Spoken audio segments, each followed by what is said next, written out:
What is up, guys? I'm back and we are going to talk about the cars. And when I say the cars, the new car and the old car, and go over a little bit of what we did. My camera battery was not good the last time we came into the shop and did some work on the engine bay and on the interior. So I'm going to fill you guys in on what's going on there. I'm here to get some parts. I got to ship some parts out today. Some of the stuff in the car sold, so I got to ship those parts out today. And yeah, so let's start here with the engine bay. We've got pretty much everything cleaned out of it now. All the wires are out. The only thing that's left in here is a few lines for the power steering and the cooler lines going to the transmission, and then the brake master cylinder and booster. Brake master cylinder and booster needs to be pulled out, and then the transmission stuff will all come out when we throw it on the lift and pull that out of it. I've got some stuff going out with the transmission, possibly. That's one of the big reasons I got this car over the other roller I was looking at, was because of the transmission. I can use that in my other car. So that is why I got that. I have no idea what kind of condition it's in, but it doesn't really matter because we're gonna pull it apart and probably rebuild it. Well, pull it apart and rebuild it. So that's the engine bay. Engine bay is all cleaned out for the most part. After the master cylinder and booster comes out and the transmission comes out, then I'm gonna roll it outside, degrease it, spray it, and get it all cleaned up. Because it's a mess right now. So that brings us to the inside. We started working on the inside. The dash has all been starting to be pulled apart. I still got to talk to the chassis builder and see what he wants me to do with the dash, but I'm like 99% sure we're pulling this dash out. Steering column's just kind of dangling in there. Center console's out. As you can see, there's miscellaneous panels laying all over the place. Some of them I'm going to keep, but majority of them I'm probably going to sell. And then door panels are still in the car because and the side pillar stuff. I'm probably going to I want to keep the headliner and as many panels in the car as I possibly can. Some of it may be hard because of what we're doing, but I want to keep majority of it in the car just to keep it somewhat complete looking. This is basically a full race car is what this is going to end up being, but I am going to street drive it still. I'm not going to daily it obviously, but I am going to drive it on the street to like car shows and local meets and stuff like that. But and that's kind of why I want to keep it looking somewhat factory, but the whole dash is going to be completely redone. I'm sure it's going to be I'm probably looking at doing some kind of carbon fiber or something for the dash, but we'll see. Maybe sheet metal to cut costs, but if I can do carbon, I probably will. So next thing we're going to be doing that you'll see in the next video is pulling all the carpet out. Next time you guys see the car, it won't have the carpet in it, and it probably won't have the dash in it. So and then after all of that is done, that'll pretty much be the interior as far as like stripping the car. That'll pretty much be what we end up doing for the interior. Obviously most of the trunk stuff has already been pulled apart. So that brings me next to, hold on a second, I'm going to turn the heat off for a minute so you guys don't hear that blaring in the background. So that'll go away here in a minute. I have another G8 and I'm going to give you guys a little bit of why we bought this car. So I got this motor from Steve Morris Engines, awesome guys.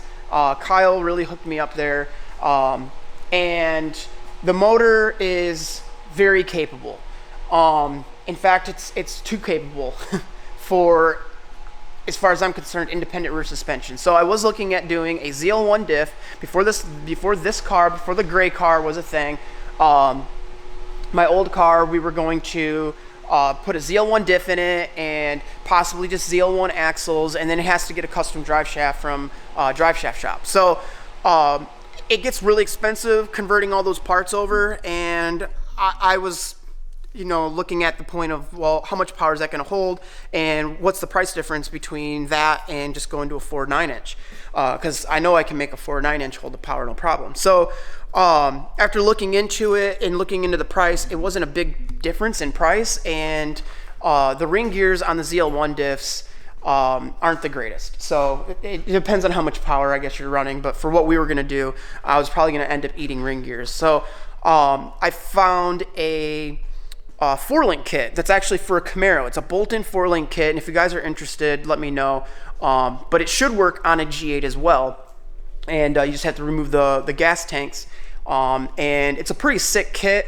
I don't know if the guy is still selling them or not, but if anyone's interested, let me know. It looks like a pretty good alternative, and if you have a Camaro, it directly bolts in, but I think he said some stuff about his jig, and he can't really weld up the housings anymore, which kind of sucks if you're just wanting a true bolt-in kit, because it's not really bolt-in if you have to weld brackets onto the housing still. So I was kind of leery with that, and went to a local chassis shop and started talking to them, and that's when they said, you know what, for the kind of power you're going to be running and what the motor's capable of and what you're wanting to do with the car, you might as well just, it's going to need a really, really good cage. You might as well just back half the car, which essentially is what that kit did, is back half it with a 4-link, but it bolted in. And for not much more, you can take things a lot further. I'm not going to say exactly what we're doing yet, but some of you guys may have a decent idea. But I did not want to do that. I did not want to do that to that car. I've had that car for like 7 years. It's been my favorite car that I've ever owned, and I really, really, really did not want to cut it all up. It's in really good condition. Nothing's broke on it. Everything's complete. It's been taken really good care of, and I just did not want to cut that car apart. So that's why we got this car here, and we're gonna do all of that to this, which also allows me to continue racing with this car. Last year, I got into some no prep stuff that I was really having a lot of fun with at US 41. It's called Streetcar Brawl. If you guys want to ever check it out, I'm sure you can Google it or look it up on YouTube, and I'm sure there's some videos out there of it. But basically, they run the track backwards. It's a really shitty, sketchy surface, and it's a lot of fun. Like I said, that's kind of the plan with that, and I'm going to be bringing you guys content with this. And then a buddy of mine's got a pretty badass RCR car as well that he picked up, so I'm going to be getting him on the channel at some point, especially around racing season. You'll see that car. So that is the plan right now, and like I said, we're going to next video is probably going to be us either swapping the diff out in this, because this needs to get out of the way. We need to get this out of the shop and back into storage, and then that will open the lift up to get this on there, and then we can pull the transmission see what's going on with the rear cradle assembly and whatnot, because that's all coming out, which will be for sale. The whole rear cradle will be for sale, and I'll let you guys know what's going on with that as far as like what diff it has and stuff like that, and what's for sale on it. So that's kind of the plan right now, and I look forward to doing all the work and bringing content to you guys. So if you like what's going on the channel, then make sure to give me a thumbs up. That really helps the channel. And I know you guys, I'm sure, are tired of hearing YouTubers say like, subscribe, but the truth is it really does help a lot. So if you guys could like and subscribe and turn on notifications if you want to see these videos when they come out. And we'll be bringing you content. Right now, the plan is to bring it every single week. I'm going to be bringing out a new video every single week. But if things pick up a lot, I may bring more videos. I may do 2 a week, 3 a week. Who knows? I may even start every day. It all depends on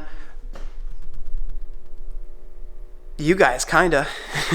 It depends on if things really take off. If this really takes off, then I'll probably do a video every single week. I'd love to do that, but we'll have to see. So, like I said, if you guys really want to help me out and see this build go places and stuff, then make sure to like and subscribe, and you can see everything that goes down with this car. I don't want to count my chickens before they hatch, but I'm willing to say that I'm pretty confident that this will be one of the baddest built drag G8s ever. I'm going to say it right now. So I'm really looking forward to this car, and it may turn into a pretty long project, but I'm going to do everything I can to make this build right. So if you guys really want to see it, make sure you like, subscribe, turn on notifications, and we'll see you in the next video.